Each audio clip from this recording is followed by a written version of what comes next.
Vjojnë punimet për ndërtimin e argjinaturës së lumit Kir pranë zonës së ish-fushës së Druve në periferi të qytetit të Shkodrës. Projekti synon frenimin e gryerjes së tokave nga rrjedha e lumit, një problematikë që prej vitesh ka shkaktuar dëme të konsiderueshme. Gjatë 2 muajve që nga nisja e punimeve, është arritur që të sistemohet bregu i lumit në një gjatësi për rreth 150 metrash dhe të veshet skarpata me gur, duke krijuar një argjinaturë mbrojtëse për t'i dhënë fund problemit të erozionit të tokës në këtë zonë, por edhe përmbytjeve në kohë rreshjesh.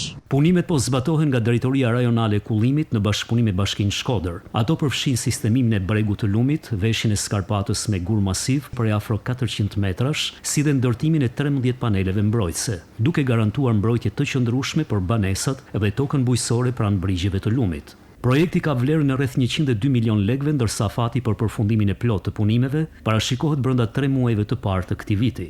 Lumi Kir për vite me radhë ka gryer sipërfaqe të konsiderueshme toke, jo vetëm në zonën e ish-fushës së Druve në periferi të Shkodrës, por edhe në fshatin Kuç, ku gjatë 10 viteve të fundit rrjedha e lumit ka zvogluar me 10 hektar tokën bujqësore.